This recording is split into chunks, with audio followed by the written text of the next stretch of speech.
Hey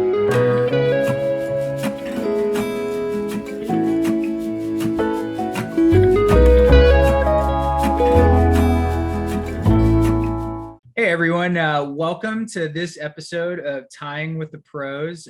Tonight we are here with Marlon Prince of St. Johnny Socks in New Brunswick. Say hi to the people, Marlon. Hey guys, well, thanks for having me here. We're in the middle of ice up here, so time to hit the vise. I'm a little season went long this year. I don't think I put the boat away till a few weeks ago, so just getting the fly tying room organized and just really starting to hit the vise. I'm so busy these days during the season. I really don't get to tie much, so pleasure to be here. Well, it's definitely a pleasure having you.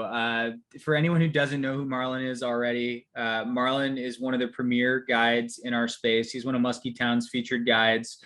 He knows all things musky, but he also fishes for species like stripers and other predators. So with that, I think the plan is tonight, Marlon's going to tie a game changer. He does things a little bit different than some folks tie their changers. Has phenomenal results, so we're excited to share a look behind the scenes into how he makes the magic happen. So with that, please take it away. Sure thing, man. Yeah, we'll do a bucktail over brush changer tonight. We're gonna do it in this color pattern here. I just spun this one up earlier today, so we'll just basically do a duplicate of this. Figured I'd get everything laid out on the table and ready to go. I think last year I posted a video. Some guys might have seen this one swimming out there. So we're going to do the exact same style, just in a different color. Basically, we're going to use 6 shanks. We're going to use some of Tony's. Everybody knows Tony, some of his brushes. And we're going to veil that in some bucktail. There's some awesome tyers out there. I honestly don't consider myself an artist or anything at the vise. Some of my stuff's a little crude.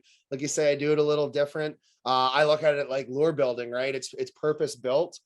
Here in New Brunswick, we don't have weeds in our system that really grow any deeper than like maybe 4 or 5 feet. So, I wanted a fly that'll hover. Like it's basically like I fish this pattern a lot in perch situations. I wanted this fly, something that'll kind of hover over those weeds. And then I put some weight in the front. Well, you'll see kind of on that pause, you get that death drop. And it's definitely produced these things. Nothing moves like these game changers. So yeah, let's get started, shall we? I think before we jump in, I just have a couple questions. One of the things we've been doing in these videos is talking about different circumstances, scenarios that we'll fish these in. How does size profile, change by time of year? How deep are you fishing these? And then back to a past changer conversation, my personal experience with changers is that you really, especially for musky, want to make sure that they push water. I know people talk about pushing water, but there's some changers that don't necessarily do that the same as yours do. So how big is the fly that you're going to be tying tonight? And does that change, as the season kicks off in spring and progresses through the fall? Honestly, on my system, I mean, I've certainly fished places where, we like downsizing to like a single bait, like single craft fur bait fish pattern has produced phenomenal results, right? On my system where I fish day to day and guide, we're looking at perch based, we're looking at alewife, and they're actually called Gaspereau here. So they're in that 8 to 10 inch range, even herring, bullhead. So everything's kind of everything our fish are eating are kind of in that 8 to 10, even 12 inch range. And they've got that kind of fat profile. Look up how alewife got its name and you'll understand. I want that 3D, that rounded, like I don't like those flat flies that kind of just go through this. I feel like the fish don't feel them. As you mentioned, that term gets used a lot, pushing water, but with these big bulkheads coming at you like that's definitely moving water. That's something a fish can feel. To be honest, I'd say I'm almost always running like a full sink tip, like a lot of the SA stuff, the cold sink 25 and that sort of line. I like to strip really fast. So even if I'm fishing in a foot of water, 2 feet of water, with the size of these flies, the neutral buoyancy of the bucktail, that's if I'm stripping fast, it's really only getting down 2-3 feet. You know, it's up to me to count it down at the beginning of my retrieve if I want it to get down a bit further. Honestly, from what I've learned with these fish, fishing gear over 80 feet of water, you know, when these fish want it, especially a big muskie, they're gonna move for it. You know, using Panoptics these days, you're seeing that 20 feet for a muskie is absolutely nothing. You know, if you're standing in an 18-foot boat, think of a 4-foot fish on the back casting deck and your fly, you know, 5 foot from the bow of that boat. I think guys get a little too concerned with depth sometimes. You know, there certainly are situations where you got to be dragging things right in front of them. Most of the time, it's tough to get a fish to eat a fly in those situations. I think with flies, we're looking for that aggressive fish that has no problem moving 10, 20 feet even to hit a fly in the water column. That's really helpful. Now, are you usually fishing in circumstances where you're over 80 feet of water, or With gear? I mean, I'm not fishing a lot of that water with fly, to be honest. Perfect. You know, the water's just so big. Those are pelagic fish they basically act like salmon, you know, more than they do like your average muskie. So where I'm fly fishing muskies, I'm typically sticking to anything, you know, that those weed flats that range from 1 foot to the drop offs in the open water adjacent to flats and things that could be 20-30 feet at max. But certainly over the years, a lot of my bigger fish on the fly rod have come drifting basically open water, you know, that 25 feet of water. It's hard on the brain sometimes, but you know, once you've seen that giant flash of gold and green come up, you know, you can stick it out a little bit longer. It's worth putting the time in. Yeah. And yeah, you just gotta burn that into your mind. You know, coming from the gear side kind of instills that confidence. These fish are here, you know, they will move for this thing if I treat every cast the right way. That's such helpful context. I've had a couple of conversations. Actually had one yesterday about making the transition from gear to fly. And, you know, the gentleman I spoke with yesterday, one of the Stillwater pieces he fishes is 160 feet deep. And, you know, that's trolling water, right? Like it's pretty hard to fish that even with casting. So hearing the difference in how you're approaching that with the fly rod versus gear and you know, how that changes, I think is helpful for folks. And I think before you dive in here, though, there's only one other thing that I want to make sure to address before you do. And Marlon's just being humble when he says that you know, there's a ton of better tyers than him. Like there are a ton of great tyers in our space, and not just musky, just in fly tying in general. I've been watching Marlon's stuff for quite a long time, and he's definitely the complete package, both angling and tying. So, you know, I appreciate how humble you are, but for folks that are watching this, definitely pay close attention. And afterward, while you're watching, shoot us a note, ask questions. If there's anything we need to follow up with, definitely happy to do that. So yeah, with that, I'll bow out and yeah, what do we got going on here? Sure thing, man. I really appreciate the kind words, and likewise here. If anybody ever wants to shoot me a PM, you know, ask anyone that's ever talked to me. Once I get going and talking fishing and musky, I'll keep going. So I'm happy to help anyone out there. But yeah, let's get to her. So we're starting with 25 millimeter shanks. We're gonna run 5 of those to a single 40 millimeter shank at the front. And it's going to be a lot of repetitive stuff as we go. So I'll try and touch on different things. To start it off, basically, I've just got some just your normal schlap in here. To start off, I'm going to put some solid green, and then we'll put some grizzly over top of that. So really, you know, I like to try and splay these out a little bit. Honestly, I think once you get these things wet, we all know how pretty they can look in a picture, and then they get into your box, and you know, we all know what happens to them after that. So I'm not too worried about on these flies how this tail is going to turn out. Like I say, I like to try and splay them out a little bit, so one's down, one's up. I think I usually put around 5 or 6 feathers on the back of these things. Are you stripping the stems on those to get them a certain length? I've stripped them down prior. I mean, I'm just taking off the fluff. Honestly, I like a bit of length on the back of mine. I really feel like on these game changers, you know, you've seen those tails, they get waving, and if you get a little extra length on that slop, and you know, you're just gonna increase that movement, right? It's just going to look even that more tantalizing to a muskie. So you'll see. I mean, I'm going to take these stems off here in a second. I'm just going to kind of load those up on the back. I think I'm going to have. Sorry, and how long total did you say this fly ends up being when you're usually? Well, it ends up being around 8 to 10 inches. 8 or 10 inches. I mean, you know, when I look at flies, I don't always count the length of the tail. Like someone's like, oh, I tied a 22-inch fly, but 8 inches of that fly is your schlappen or your grizzly off the back. That's not really pushing a lot of water. Like, you know what I mean? That's to me, it's part of the fly, but you know, the bulk of the fly, the part of the fly that's actually moving water and, you know, the fish is really keying in on, I think is that body, right? So yeah, I think with tail, we're probably 8 to 10 inches and I don't get, you know, too concerned with that. I think the 5+1, you know, the 6 shanks is typically what's you know, what's gonna do it for you on this one. And you can extend that. Obviously you can add some more shanks onto that and just continue your profile. Yeah, well, part of why I asked is I know that, you know, we in some of our other videos, folks will see that we talk about, you know, fly length for singles versus different articulated patterns. And, you know, personally, I like to kind of cap my singles at 9 inches or so, unless you're going to be moving that hook backward from the very front of the fly.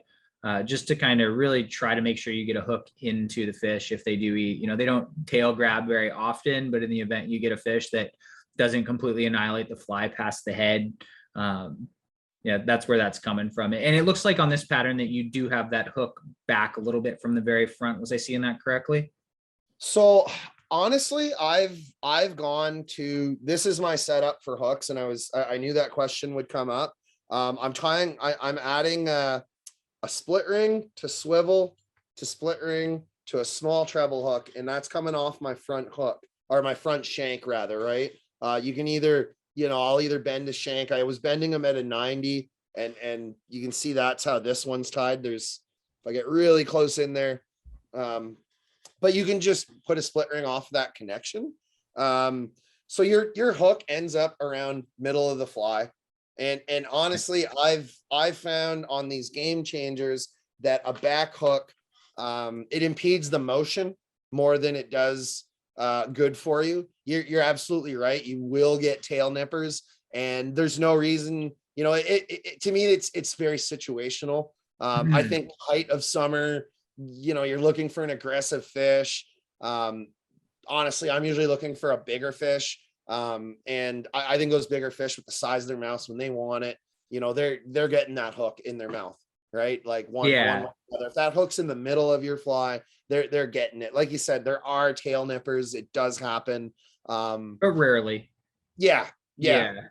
There's also situations where, you know, I the exact opposite. I've been kind of humbled by headhunters, where they're almost like, you can see the teeth on the front of that, on the front of your leader, even like in front of the fly. And every once in a while they really go deep. Yeah. So, you know, it could go either way. And sometimes you might want to shorten that up. And, you know, in that case, what I could do on this setup is I can lose that swivel, and I can put that hook directly to a split ring right off the front.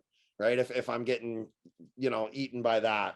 I was kind of against the trebles at one time. I thought you're never going to set that treble with a fly rod, but going, you know, shout out Joe Goodspeed. I know people know his name.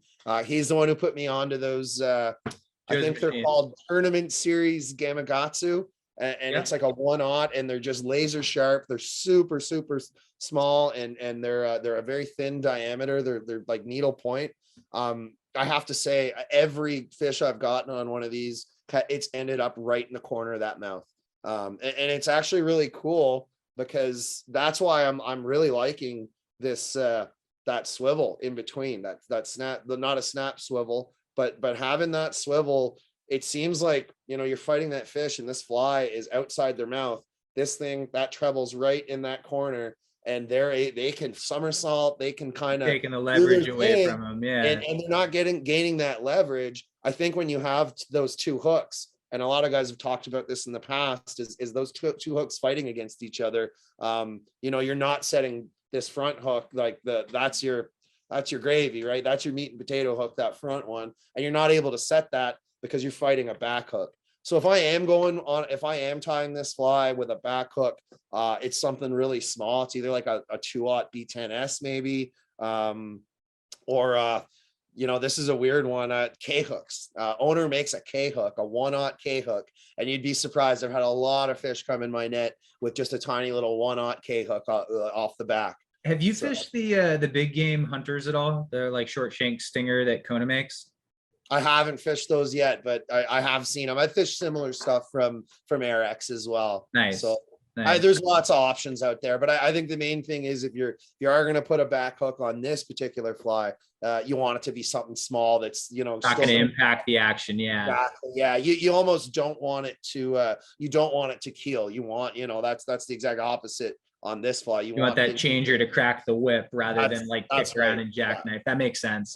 A lot of folks getting into fly have a gear background, whether that's live bait or lures. And, as you know, when you're fishing with gear, these fish will T-bone baits really hard. And they try to do the same thing when they eat flies. But the difference is, whereas, a live sucker or, some big Poe that's got, a center hook, when a muskie eats that, it doesn't suck that down. It T-bones, and it does. It'll be like a dog with a bone. Like it'll be sticking out both sides. But with a fly, when the fish eats, there's, when they flare those gills and they try to suck that fly down, it does something different than lures and live bait, right? It's not just locked like T-bone style, because all that water rushes this fly, the illusion of bulk, and it brings it down. So it does make getting that hook in a little bit easier. And that's why, some folks will tie their singles to 10, 11 inches even and still hook fish and not lose much.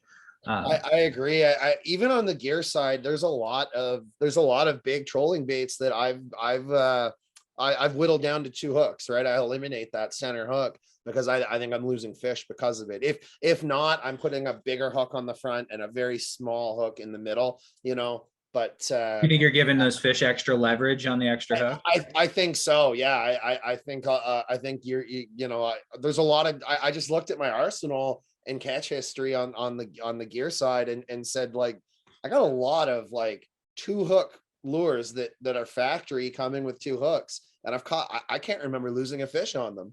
You make a really good point. A couple weeks ago, we were fishing in Tennessee, and we ran into a guy. I got to look up what his name is because I don't know him well, but he's well known in the South for being a striper and musky guy. And he pulled out one of the lures that he was fishing, and he literally described this eat that he had. And I'm trying, what do I have here? I don't have a good example fly, so I'm not going to grab anything, but he literally held the lure up and said, I had this fish eat. The hook was on the outside of the mouth. And he showed like how the fish took leverage and the second hook got pushed out of the way and missed. So it's just an interesting point. Yeah, I really think it's situational. Knowing, how your fish are acting is a huge part of that. Right? Are they tail nipping? Later in the season, fish aren't aggressive. Most fish come into the boat on rear hooks later. So, if I'm fishing something late and I'm dragging it off the bottom and I'm super slow, I probably want something with a rear hook on it. Right? Mm-hmm. This one here, we're tying for, like I said, we're tying for height of summer peak when fish are just, they're ready to kill it and T-bone it. Listen, we all need them to set the hooks on themselves sometimes. That's okay. That's right. So we're going with some brushes here. I've got 5 or 6 sizes you guys can see, and I'm just going to work my way up on each shank here. So 2 to 3 wraps, I'd say I do on each one. This is all pretty standard stuff. I'm sure people know. And this is, you'll see when I get to my bucktail, this is probably where, I do things a little bit different, especially on this particular fly. Just an old junker set of scissors I have there to cut through the wire on that. So hopefully you can see everything good there. I'm going to get that pushed back. And, we've all got a ton of old bucktails. I know I got drawers full of it, right? Maybe, that's why I started tying them this way, but you can see this bucktail. It's not super rigid stuff. It's kind of scraggly even. It's a little wispy, right? The brush there is going to act. It's going to support things, right? I'm going to start down at the base with some of these really short fibers, right? I'm going to clean that up. And rather than tying in at, I guess, like the stem or the base of this bucktail, right? I'm going to clean that up and I'll switch things around. And what I think it does is it adds, so I've got 2 square ends right now, right? And I'm actually starting, I just trimmed off my tip end, and that's how I tie in to at least start this fly, right? And I don't get too concerned with how long that is right now. What you just did is blasphemous to high quality. I know, right? Right. But hey man, it works. It gives me the profile I want. I feel like yeah, like I said, it's putting less bulk on the shank. But it's probably, it probably keeps this fly a little more buoyant because you've got like I said, the base of these bucktail fibers flaring out, and you'll see why in a sec. Like, I'm able to put a bit more bucktail on there than you normally would. And now, right, I'm going to trim this probably multiple times. I mean, I don't get too carried away just because you can trim it after you tie this, but then I'm just going to push that back over top, and you can get a look at like how your bucktail's sitting on there. Is there a little too much? Like, it looks like I got a bit much on the top, so I can start to thin that out before I actually tie it in. And you brought up a good point. I want to just revisit, and feel free to jump in if you want to, make sure I'm not taking you off track, because I know the camera switches who's talking. Bucktail selection is important. Like, don't let anyone convince you otherwise, but only so far as that you're not fighting your materials. There's something's happened in the last few years where folks think you need 18-inch long bucktail to tie any fly, and the reality is that's not the case. And I know that I'm speaking in hyperbole, but if you've got tails that are in the 3-inch range, 4-inch range is on the long side, but 3.5-inch range, and they have those good traits, that right amount of crinkle, just a little bit of hollow in the butts to really fine tips, you're going to be happy with the results on the shank or the hook or whatever you're tying on. So yeah, please keep going. I don't mean to derail you. But I think a huge part of tying and innovation is necessity, right? Like, I've got a drawer full of these bucktails. What am I going to do with them? Let's find a place for it, right? And this has worked for me. You start to think about how the fibers work and what they do. This has worked great for me, and it's just one way to tie this game changer, on this game changer platform, right? So I'll add a little flash. I think I've got some, what is this stuff called?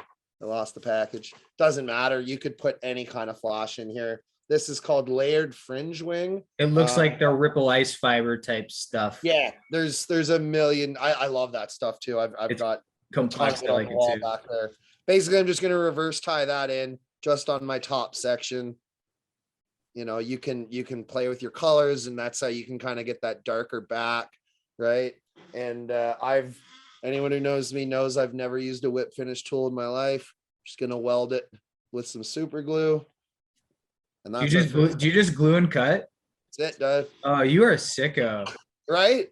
I hand whip, and I do like 3-4 times, and I'm just gonna start gluing. I mean, God, you must save so much time. I think it was Blane. I think Blane's the guy who, I was watching him tie one of his T-bones, like that first T-bone video, and I was like, he's not whip finishing, he's just gluing it. Just glue it so much it's like plastic on the end. It's perfect. Sometimes it calls for that. Sometimes you push a bit more water with that. So is that the standard peak rotor you're tying on there? I am. Yeah, I'm on a standard peak. No saltwater jaws?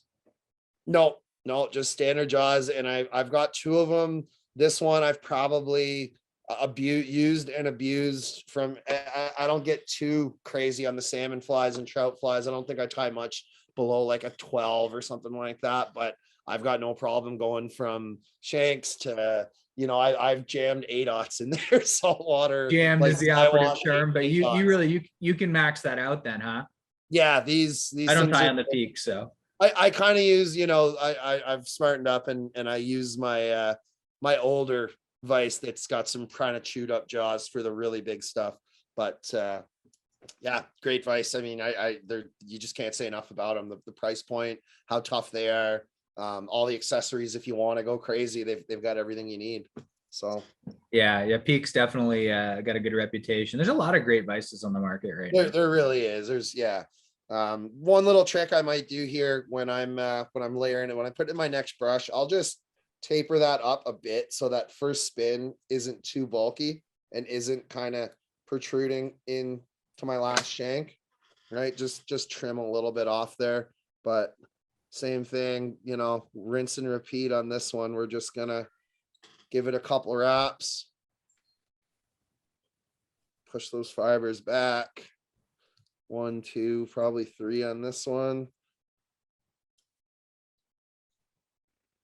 And I'm sure you've tied those with a few different kinds of brushes. What kind of, I know you mentioned Tony's, but what brushes do you use in that support capacity? I mean, the main point on this one, honestly, you could probably use like Christmas tinsel if you really wanted to.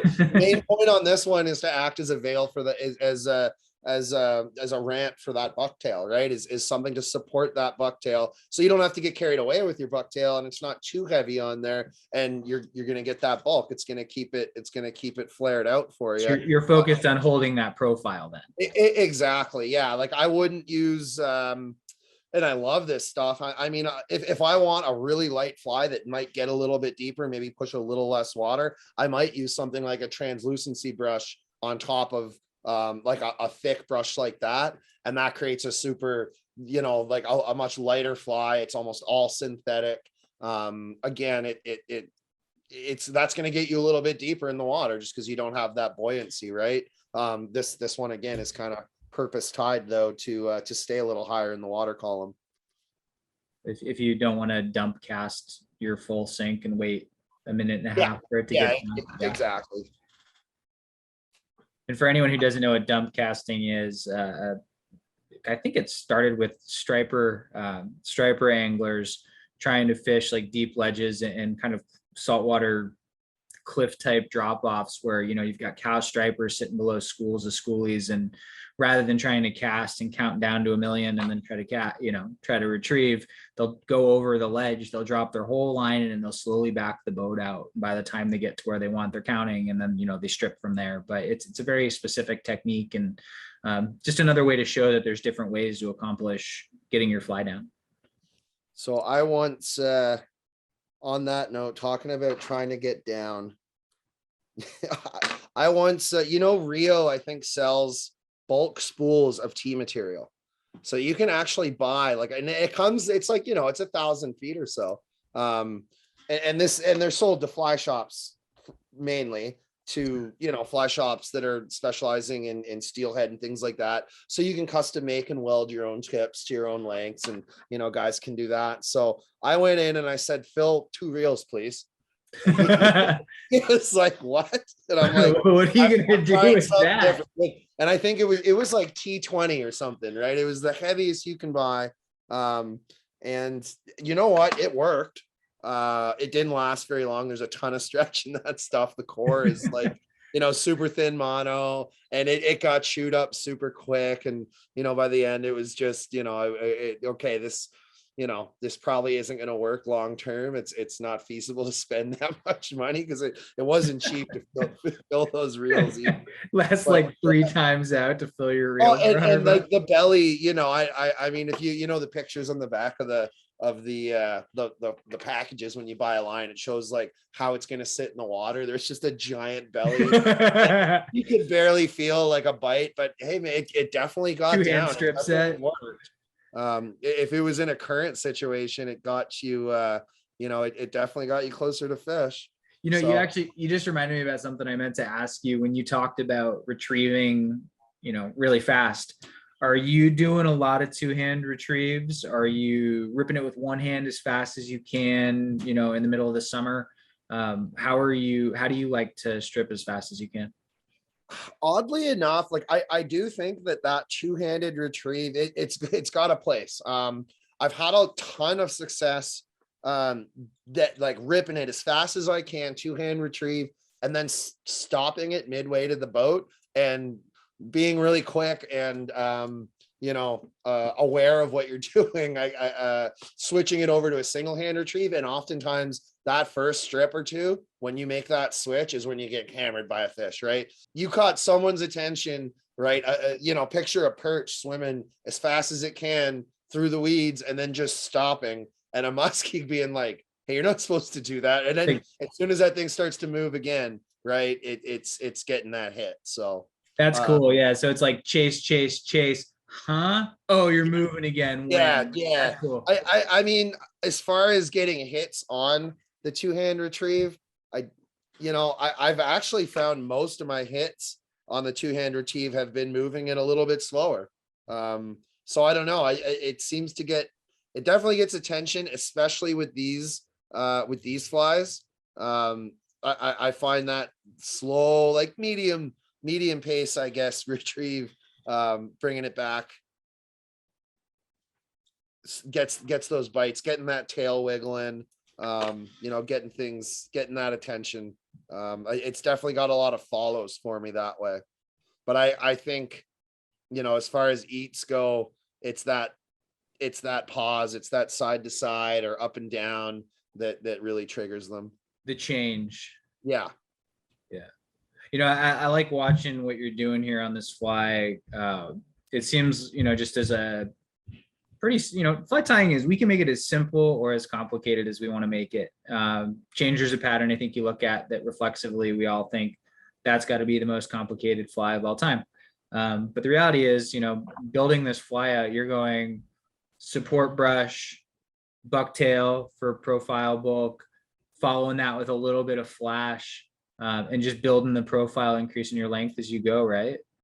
Really, yeah. I mean, what good is, I mean, it's good, I guess, if they produce and it puts fish in the boat for you, but a fly that takes forever to tie is, especially as a guide. Yeah. I'm a Clouser minnow guy. You know what I mean? Honestly, like, I love tying and using those like game changers, like the feathered changers, the hen feathers, man, they look awesome. But most of the time, if I'm fishing smallmouth, like, a Clouser is going to do the job.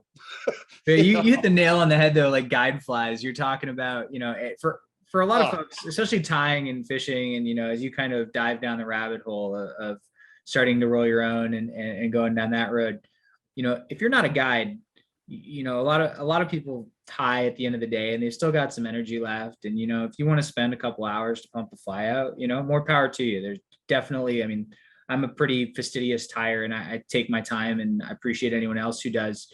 But to set the stage for a guy, like, picture Marlon just got off of 9 days guiding in a row, or 25 days guiding in a row, beat to a pulp, taking care of the boat, prepping gear for the next day, have another client.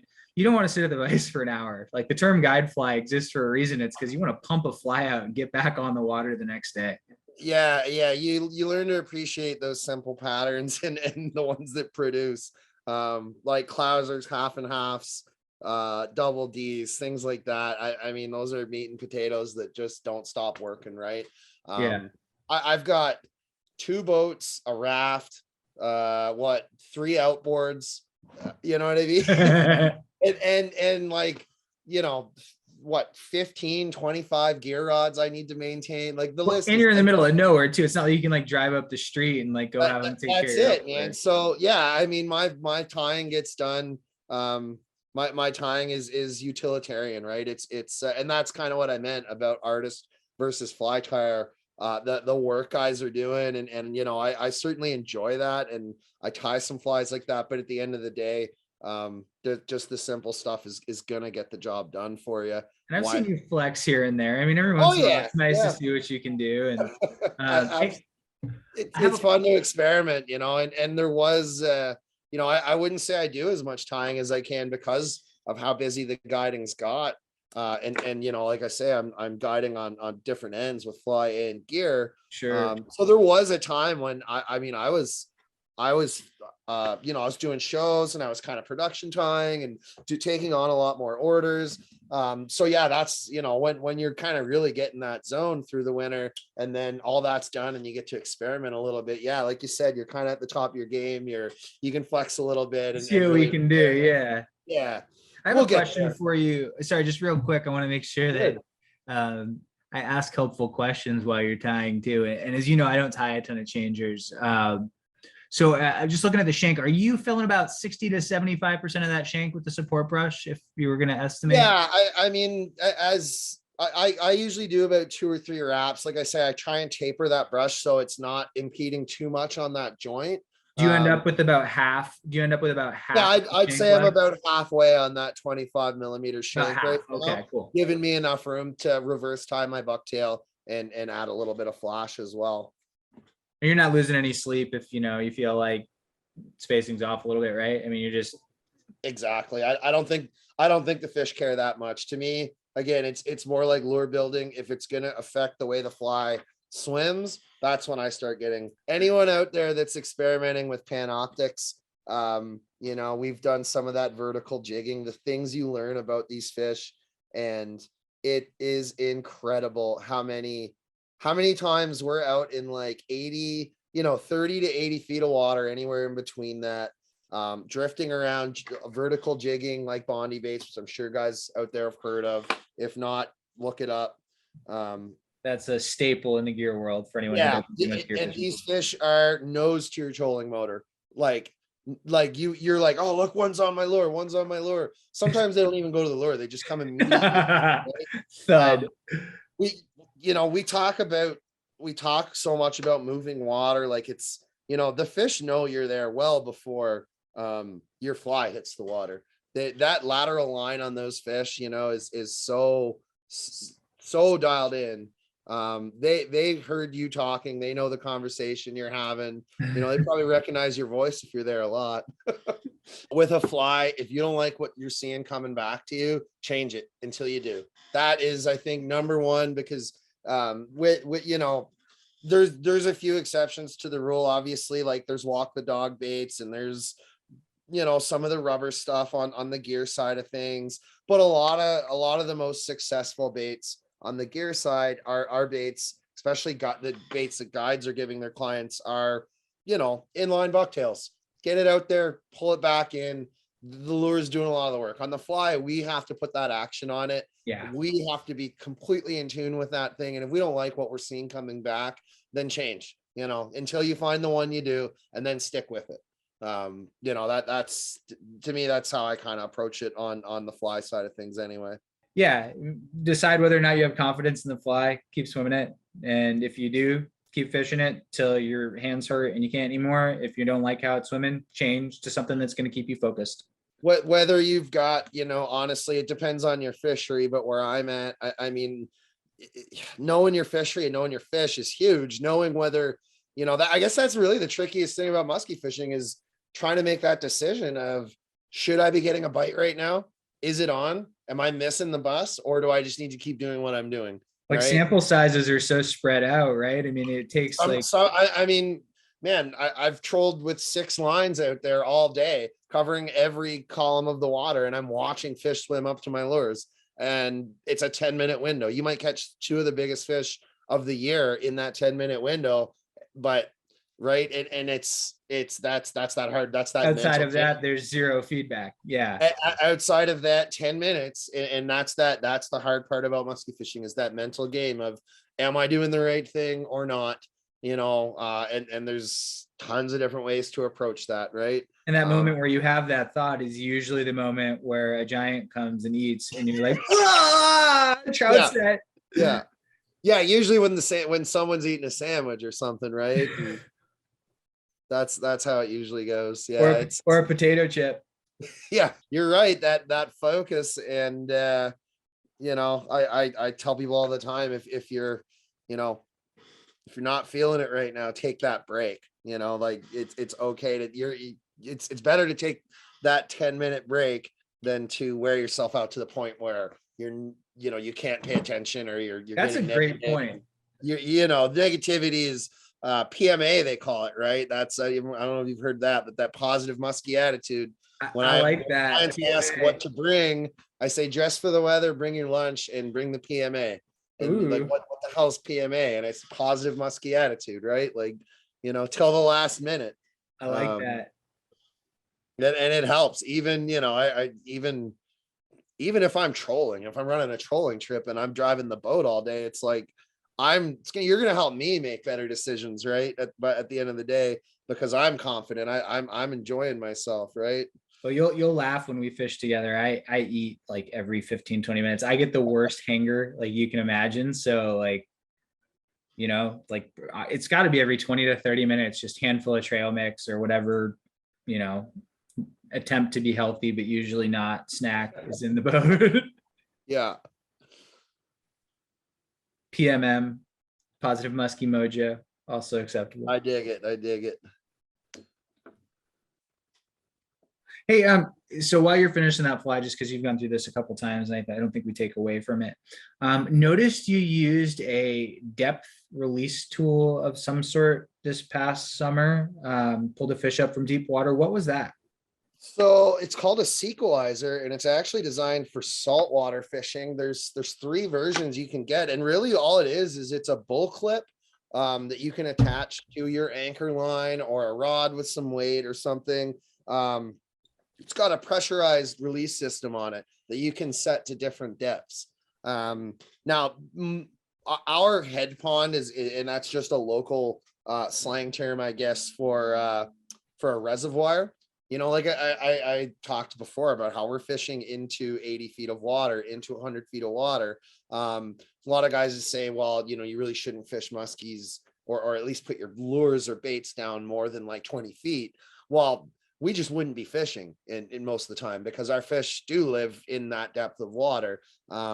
I've seen them down in 80 feet. I'm not putting my baits down there. I usually cap my baits at around that 20-foot mark, but I can't help it. Again, this is where you're learning these kind of things where, hey, 30 feet even for a fish is nothing. To hit a prop wash lure, a fish that I marked, sure, it could have been another one, but I've seen it enough times where I'm fairly confident these fish will move 30 feet to hit even a prop wash lure, like a trolling bait that's 4 feet behind the boat and literally 2 feet behind your propeller. Oh, they'll move 30 feet to slowly disappear back down. Exactly. So those fish, we've seen barrel trauma in those fish where they've got all the energy in the world in the net. You're very, very aware of how long you're handling them.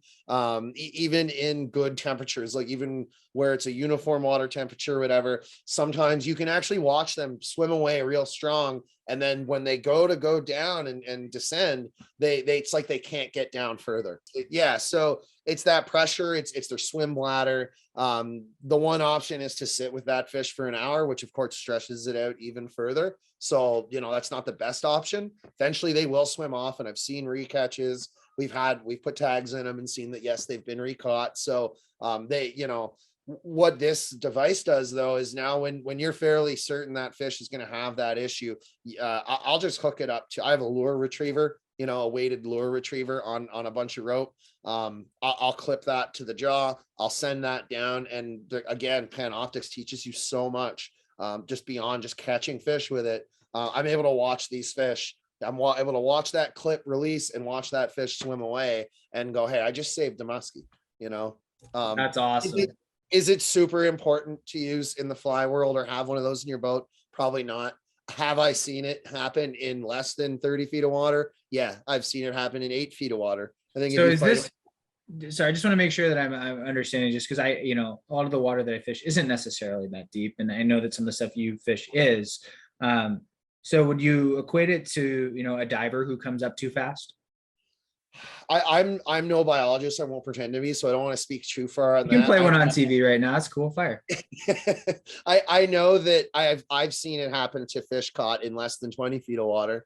And, I recognize what it is. It's not very common to see it happen in shallower water. I think probably they take on air during the fight or in the net. We've all seen those fish that kind of sometimes they like roll in like, oh, you're like, oh, I just got a log, and then they just go completely ape when they get into the net.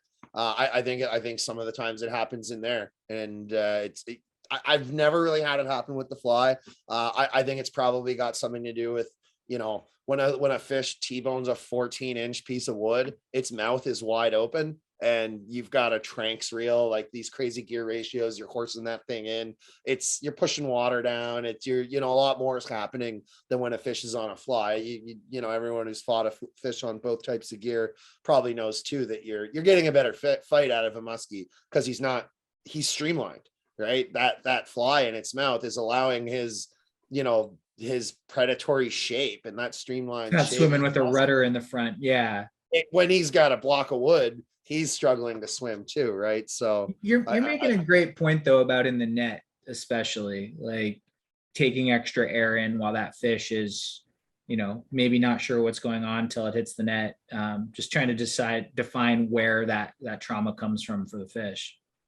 I think I think that could be part of it. Again, I'm no biologist, and I've actually pushed with some of the local universities to say, hey, that would be a really cool study for us to do here, because we have such a unique system, right? Like, sure, there's guys in Georgian Bay catching muskies in 7, they do have that really deep water there, but they don't have like miles and miles of it, right? Like, our shallow flat is 30 to 35 feet deep, and then the drop off, like, and that is like literally, I don't know, 500 yards long. Like, there's one spot of river I'm thinking of, 500 yards long by probably 200 yards across, and the main channel and the drop off goes from that like 30 feet of flatness to like 80 feet to 100 feet, right?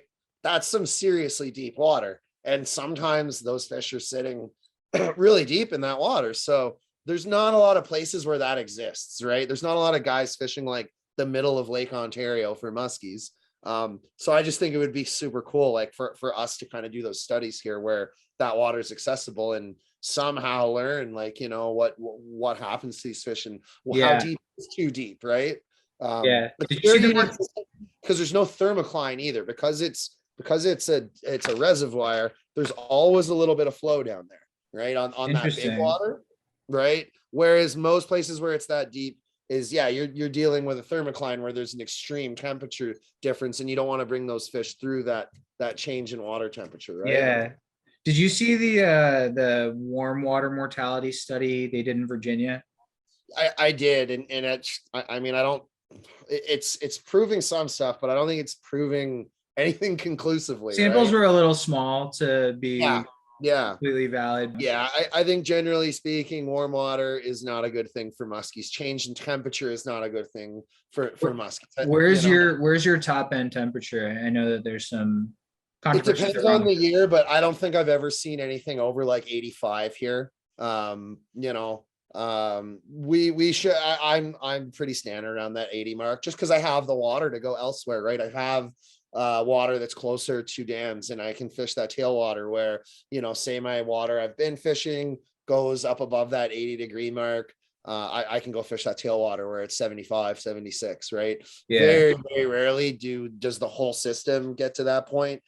If it does, it's like a middle of the day peak thing. And honestly, who wants to be out there in that friggin' temperature anyway? I'll start running night trips, and we'll start fishing at night. I haven't done the fly at night. That I will. What could possibly happen? Well, yeah, what could go wrong, right? But yeah, it's proven to be successful for us, and we've seen a lot of successful releases, right, in that temperature.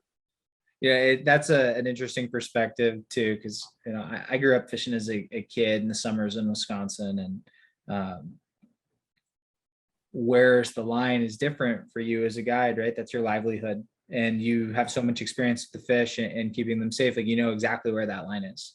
Yeah, I'm lucky where I'm, I got a lot, and I would love to take the plunge one day and make it my full-time gig. I'm not quite there yet. But I just don't schedule. Like, I know when that temperature is probably going to hit, that late July, early August. And, there's a couple weeks there, and honestly, that's a great time for me to take a break, maybe run a couple smallmouth trips or whatever. If things go well, and if things are going well, you're generally not going to struggle to get the bookings anyway. So that's kind of how I've played my last few years, is just, don't book up that first couple weeks of August. If you do book some smallmouth trips with the option of muskie, and it's a nice little reset too. That's, I like that. if anyone's followed me and seen my trips to Maine, that's always when I was doing those trips, because, when I go up to Maine, I like to fish the backwaters, like the spring fed creeks and stuff, like trout water with muskies in it, right? And drifting it in a kayak or canoe or whatever. There's no muskies in Maine. Don't tell people that. It's some cool water to fish, and there's some great people up there. There's a Muskies Inc. chapter up there now. Yeah. Have you fished with John Cooper in that area? I would love to. I've gone back and forth with John a number of times on Facebook. I've seen his results on the same waters I've fished. That guy knows his stuff, man. He's a beast. Marlon's. How far are you from them? I'm not sure. I think they're a little bit further than me. Like, I think they're in southern Maine. So they are. Maine's a pretty big state. I think they're probably like 10 hours from where I am. So I've never I've never really had the pleasure of hooking up with them. But yeah, hope to someday for sure. I think for a while we were probably like the only guys fly fishing muskie. Like, if you drew a line like from wherever John was, it's straight like north and south and over. I think we were literally like the only 2 or 3 guys. I had one buddy in New Brunswick for a long time that would fish muskies on the fly with me, and other than that, I don't think there was many people doing it. So it was easy to kind of, the name stood out for a while. If you know the right areas to look, there's definitely some fish in the area. Yeah, I've had some bangers up there, man. Some unbelievable numbers. Like, literally, people, I don't even say it because I know that they'd just be like, yeah, you're full of crap. But you have no reason to lie. So it's good things can happen when you're kind of dialed in, right? When you know what's going on. So we're on our I'm getting focused on the fly here. No, it's good. It's easy to go down a tangent. So. We're changing up here a little bit. We're on our 5th shank here. And I'm gonna start tying in proper, I guess. I'm gonna start tying it in from the butt section before we transfer over to our last shank, which is gonna be a bit of a longer shank, and you'll see we're getting some kind of funky stuff there as well. 2.5 inch or so hair at that point. Yeah, exactly. I'm maxing out again. That's a really short bucktail I have there. And I mean, that's the beauty of tying this style is, you get your piece like to reverse tie here, and if you don't like what you're seeing, right, you leave it real long. If you don't like it, you straighten it out, and you just take a little bit at a time off of this. And yeah, I like that, right?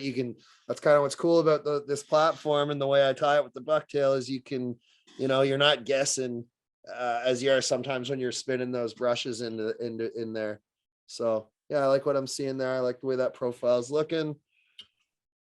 Will you pull it out of the vise? At one of the spots that we're going to cut out, you had pulled the vise out, or the fly out of the vise, and you had trimmed the shape. Will you do that again? I mean, yeah, you can kind of drive yourself nuts with that, right? What I generally like to do before I kind of do my final trim is soak it under hot water, relax all my bucktail fibers. And that's on any fly, really. Like, once it comes out of the vise, I soak it in hot water. It gets the dye out of there. Try that with any fly you put red bucktail in, you'll really see it. You'll really see that dye come out in the sink. It relaxes your fibers. It kind of tells you the true shape of that fly, how it's going to look after it's been swam a few times, right? I like to shape flies as well. Yeah, there's a ton of awesome flies on Instagram and on Facebook that come off the vise looking super hot. And then you get them in the water and they just kind of flatten out, and you're like, oh, I'm not sure if I like this pattern, right? Finish that off with some flash on this last one. And to anybody who doesn't have, all of the exact materials to tie this fly, but, you're like, well, I have some shanks, maybe I have a 28 millimeter, maybe I've got 40s, and it's okay to vary, to deviate from what you see Marlon doing here a little bit. You may find something that swims really well for your purposes. Maybe you don't have the swivel and you want to split ring the hook, or maybe you don't have a 40 millimeter shank and you want to use a either a spinnerbait type hook or, big game carnivore or something with a long shank in the front, you can definitely do that and you're not doing anything wrong. So it's always Yeah, important. I break rules all the time, clearly. That's what they're made for sure. Exactly. That's yeah, and that's that's innovation. I mean, I'll use and I'm not doing it on this pattern here, but I've used pipe cleaner in place of like Chanel, right? And Nice. my buddies have looked at me and been like, dude, that's like you said, that's blasphemy, right? No, that's not dirty. We can get way dirtier than that. I'm like, well, I just did, and I caught fish with it, and it swims great, and like why not? So cool. So yeah, now we're gonna get to I think this is a 40 millimeter shank right here. It's a longer one anyway. And you'll see why here in a sec. We'll get that guy on.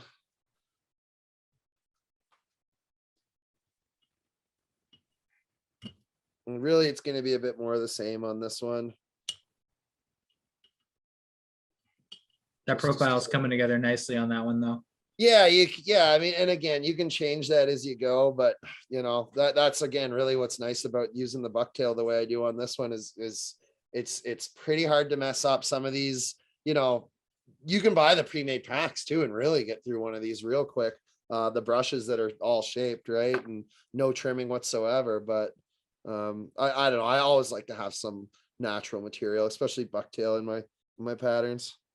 Tail is irreplaceable as a material for naturals and tying, in my opinion.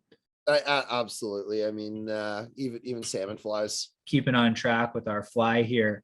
Now, we've watched you increase length of both the size of your support brush and length of your bucktail as you've moved forward in those different shanks. Will you start to go shorter now, or at what point do you start to taper back down? I won't taper down until the very front. You'll see here as I go, I'm gonna keep going bigger, and there's not much of a size increase on these, but that bulkhead is really, and again, I mentioned how I put these under the sink when I'm done in the hot water to relax all the fibers. The one thing I know I've tied a great fly, and I'll give you kind of a vertical view of this, like here you go. I know I've tied a good changer and it's got the profile I want, where the body of this fly doesn't get wet, right? And that big bulkhead on the front, the water just pours right over it. You know what I mean? That's to me how I know I've tied the profile I want, and it's probably going to swim the way I want. I guess it's almost like, the water's pushing off the top of that head in all directions, and this allowing that tail and everything to swim the way it wants. I think Blane talks a lot about that laminar flow, right? The way the water flows over the top of a game changer. And that's, Blane's a mad scientist. When he designed this pattern, or when he designs any of his flies, he's doing it for a reason, right? And if you read up and listen to him talk, so I think if you understand that kind of stuff, Kelly Gallup the same way, right? I sat and listened to all those Kelly Gallup videos, understanding why he's building the zoo cougar or the boogeyman or whatever it is the way he is. Once you start understanding that, then that's when you can deviate a little bit, right? As long as you understand why that material is there, what it's doing, the purpose it's serving, then you can really start to experiment. And even then, anybody who any innovative tire will tell you that 9 out of 10 suck, right? 9 out of 10 ideas aren't going to work for whatever reason, right? And then you dial that in a little bit. So you're making a really good point there, and I don't know if it's exactly the one you were trying to make, but just reading between the lines a little bit as you're learning to tie. For anyone who's just got a vise or is considering starting to tie their own flies, ask as many questions as you possibly can. I used to ask so many questions. I mean, we'd sit there, they'd be like, "Are you going to tie tonight?" I'd be like, "Well, I'm learning a lot." And you'd sit there, I'd ask dozens of questions. And then one day you're like, "Okay, here's all these rules. Now forget them. I think I understand." And then you try something else. And that's where the magic happens. It's in that moment where you aren't afraid, like you said, understanding why you're doing something doesn't have to be the same reason of, why someone else had designed that fly. And that's how our craft evolves. Yeah, what's really fun on more of a joking go to Atlantic Canada to like a fly shop called Chasing Silver, and bring your 8/0 hooks and start tying musky flies like 10 years ago. that's where I started. And like these guys were just like, they just shake. They had They're never, like, what are you doing? nobody in the fly world had seen, what guys with musky flies were doing. It was all brand new. So yeah, that was a lot of fun for sure. The striper guys were definitely like the first to start to push that. Yeah, and even that there's not a ton of that on the Avery. fly on the East Coast. Like where I am, it's a lot of gear stuff. Like the Bay of Fundy doesn't lend itself well to fly fishing. It's just not the same as like Mass or the Maine coast. So even that was like really new, and it's very traditional out here, right? Like that's kind of the point I was trying to get across, is that when I started out here, like no one even knew, like it was woolly buggers and muddlers, even the trout world, no one. Nothing wrong with that. There's nothing wrong with that at all, but like no one had seen gallop style flies. No one was using that kind of stuff out there. One of my great friends, the first day I went fishing, or the first day I met him rather, I was walking down a river, kind of, I could see him in the distance working a dry fly on a run, like where there's a bit of a pool. And like, he's like, I could just see the look, like I'm trudging down the river, firing like, a sex dungeon or something out every 4 feet and ripping it back. And he's like, what the hell are you doing? Because like size 32, like yeah.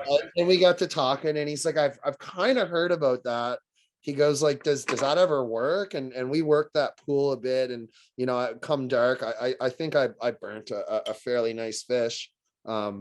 So he asked some recommendations. I go home, look up Kelly Gallup, look up these streamers. He sent me a picture the next night of like a 32-inch brown trout on one of those flies. Oh yeah, he sent me a really crude like zoo cougar or circus peanut, whatever it was, Just like it.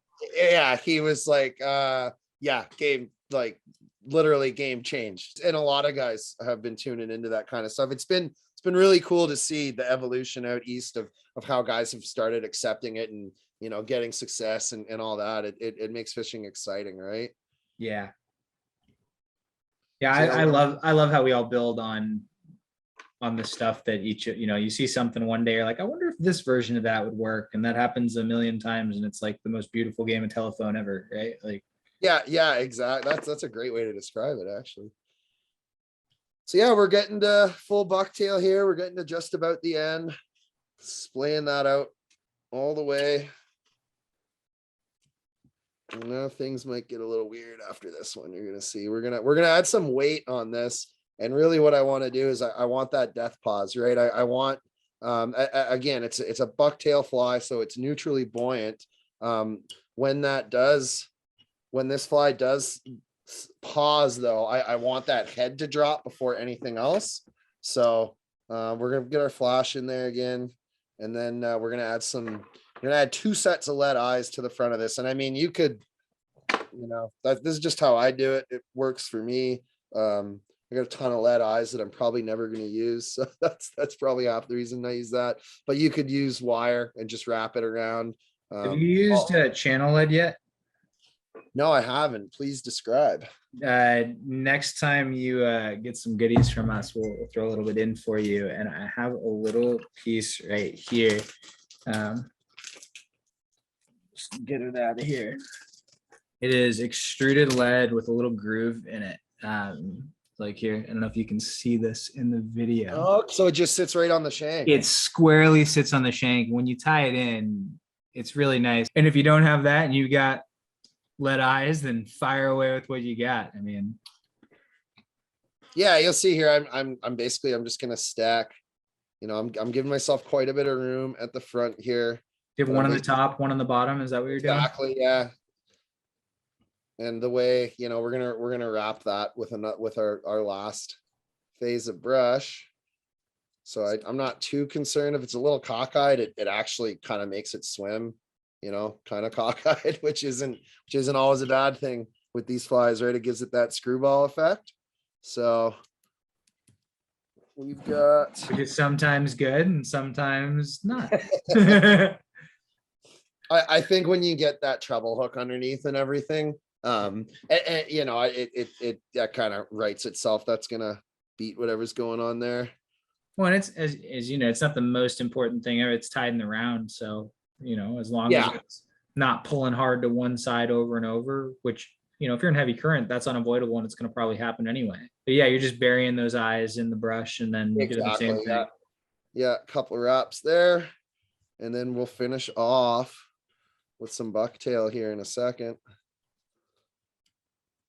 And I get a lot. I've always gotten a lot of questions, and I guess you can't really call it a Buford or a Buford head, but it's kind of how I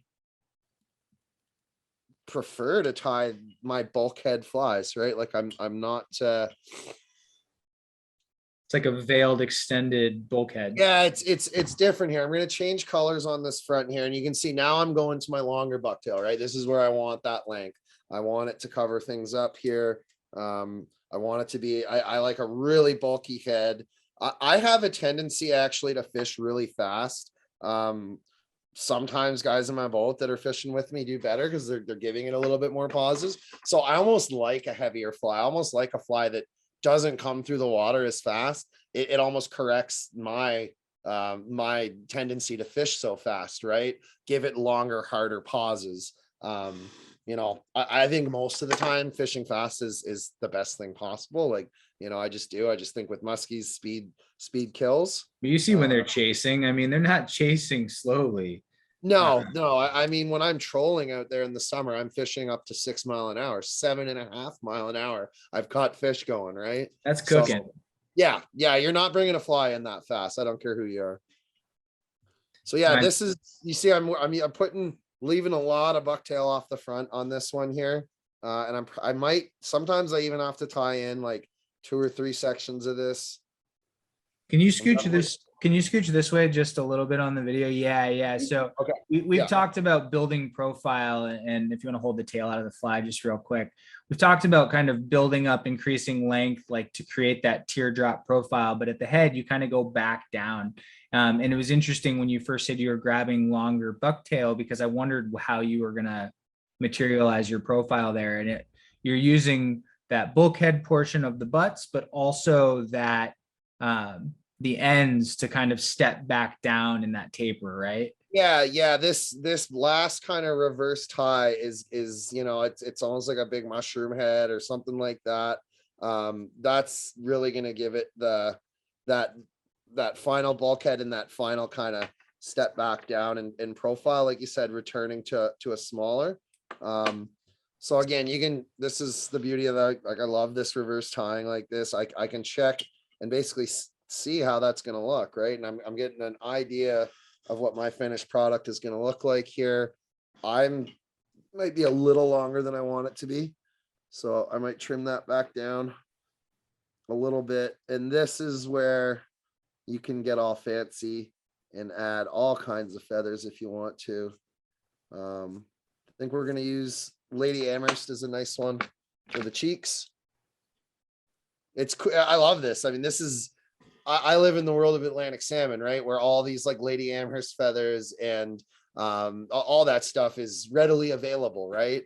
And I thought it was super cool. I heard on a podcast or somewhere, someone asked like, hey, why are you using what's the feather with the polka dots on it? I can't even remember the name right now, but someone asked, like, you know, that's become super popular, and someone actually gave me credit for it. They were like, well, actually, I saw Marlon doing it for years and I just picked up on it, and I just did it because, you know, like I said, they're at the fly shop. They're always right there at the counter. And I was like, you know, those aren't that expensive. Let's nice one up a little bit, right? And see what happens. Yeah. Put a little flair on it. So again, we'll do the Lady Amherst on this one. And I think the big thing is here is just remembering that head is going to cover up a lot of that cheek feather. So tying it in, giving yourself, you know, a lot of room on that one to make it stand out.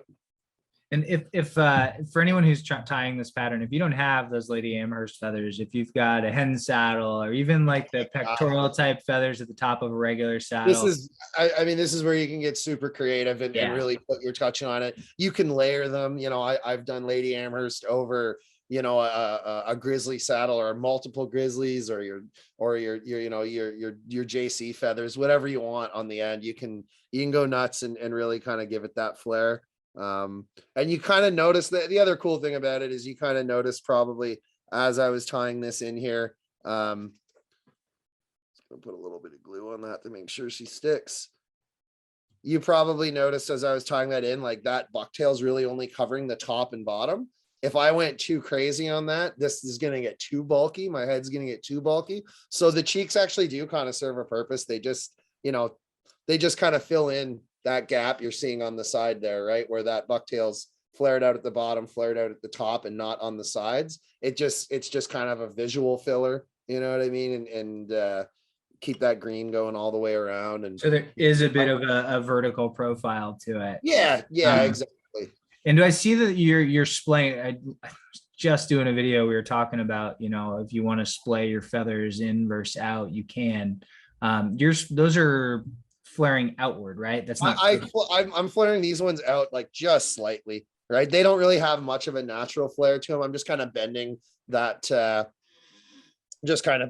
Stem of the feather so it matches the profile of the fly, right? I don't know, like there's another version I just did, and I really splayed them out on this one to kind of look like fins, and maybe that gives the effect of gills or fins on the side. And I haven't talked to a muskie recently, so I don't know what they think. Well, next time you do, make sure we find out if they're hitting it because they popped back out or just I'll see what I can dig up for you guys for sure. I'll let you know.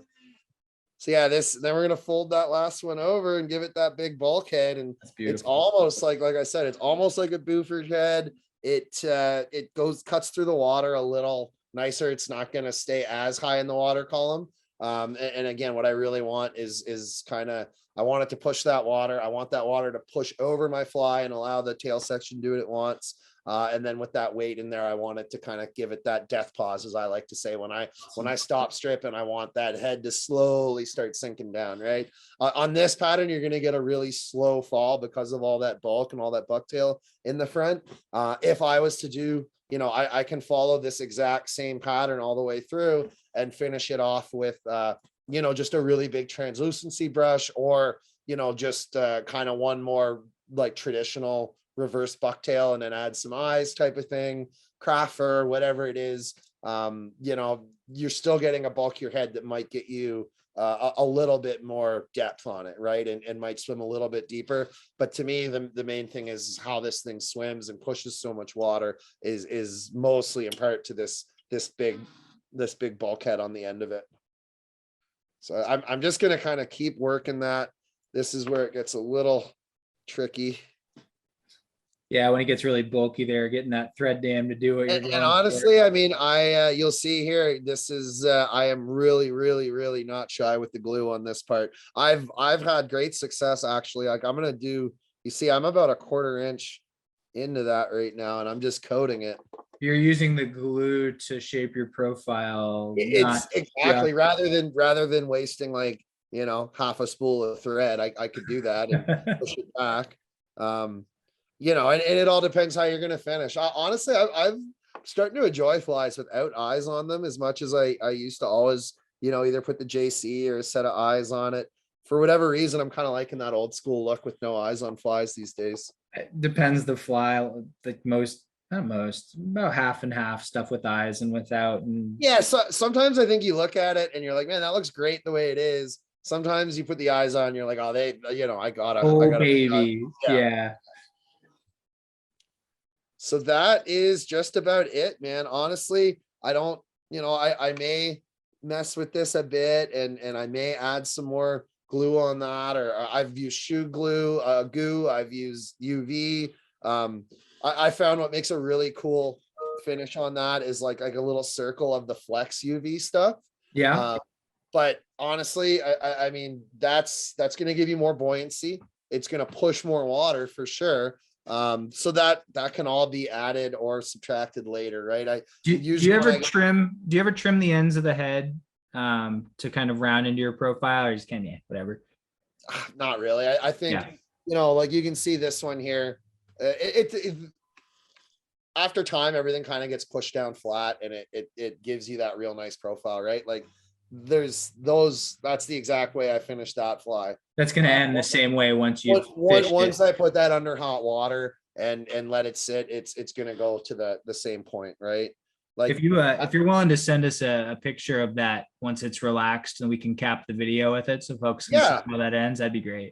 I mean, if you want, I can make it look a little prettier here. You do not have to do that. But I definitely appreciate it. It's interesting to see that part that you're doing right now, though, because I know that tying Bufords, you know, we don't always have the perfect material to finish a Buford or a bulkhead. And what I'll do sometimes is similar to what you just did is, you know, whether it's flex or thin or, you know, thick, whatever, doing a little bead around that bucktail as you're holding it back. And then when you cure it, it acts very similarly to that thread dam. So, you know, super glue is like turning that part of your fly into plastic. I mean, it's, I was almost does that. This is funny. Okay. So for a while, like I was trying like completely coating, like literally just dipping that in shoe glue and soft X. Yeah. What, you know, like caulking even I've experimented with, and they all go nuts in the water. They give you this, but it was like almost embarrassing to post it. And then I started seeing Joe Goodspeed's flies. And that's, I mean, if you look at his recipe, I found it on, that's what he does. He coats the head in caulking or shoe goop and then mashes it down with his hands. And that's what's giving him, I mean, that's what makes the fly work. Right? It's intentional, it's innovative, and it has a purpose when he swims it. Yeah. So I'll take that off the vise and you can kind of get a look at things, but I'm pretty happy with the profile on that one. And again, yeah, then now you can get it wet and you can sit there and work, you know, like, yeah, it looks like one could probably use a bit of a trim there. And if I am trimming, I usually kind of go up on that sideways, like almost like Christmas tree style. You know what I mean? I just kind of rounding it. Yeah. Yeah, exactly. And just getting rid of those like small loose fibers, the ones that the straggly ones that stick out. Anybody who's curious, this part's for us. This part's not as much for the fish. Exactly. Yeah. At this point, I know this thing's going to swim the way I want. And yeah, I can sit there for hours and shape it and get right into it. But I'm super happy with the way that one turned out, man. Yeah, it looks great. Well, hey, Marlon, thank you very much. Really enjoyed getting to pick your brain. If anybody else has any questions and either wants to reach out to Marlon directly or to reach out with questions to us and have us, you know, get answers for you, happy to do that. But yeah, thank you again. Cheers.